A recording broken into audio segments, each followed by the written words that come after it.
வணக்கம். நான் தான் பிரபாகரன் பேசுகிறேன். போன 27ஆம் தேதி விஜய் பிரச்சார கூட்டத்துக்கு நான், என் பாப்பா, என் மாப்பிள்ளை 3 பேரும் போனோம். போனதில் 2 பேர் இறந்துட்டாங்க. எப்படி இறந்தாங்க, எதனால் இறந்தாங்க எப்படின்னு எனக்கு தெரியல. அதனால் பார்த்தீங்கன்னா நான் சிபிஐ விசாரணை வேணும்னு சொல்லிட்டு நானாகவே பார்த்தீங்கன்னா தான் கேஸ் கொடுத்தேன்.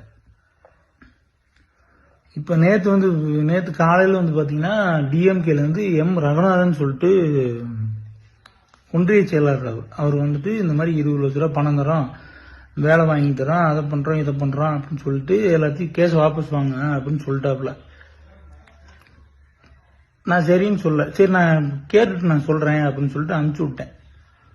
இப்போ பார்த்துட்டிங்கன்னா காலையில் நியூஸில் இந்த மாதிரி போகுது, பிரபாகரன்றவர் இந்த மாதிரி கேஸே ஃபைல் பண்ணல அப்படின்னு சொல்லிட்டு போகுது. நான் தான் கேஸ் ஃபைல் பண்ணேன். இந்த மாதிரி என் பேர் தான் போடுறாங்க. பிரபாகர் எல்லா கேஸ் கொடுத்ததே தெரியாத மாதிரி போடுறாங்க. அதனால இவங்க இந்த மாதிரிலாம் பண்றவங்க வேற என்ன வேணாலும் பண்ணலாம். நானும் எங்க அம்மாவும் மட்டும்தான் இருக்கு. இப்ப என் குடும்பத்துல எனக்கும் எங்க அம்மாவுக்கும் உயிருக்கு உத்தரவாதம் வேணும். இவங்க இதெல்லாம் பண்றவங்க என்ன வேணா பண்ணுவாங்க.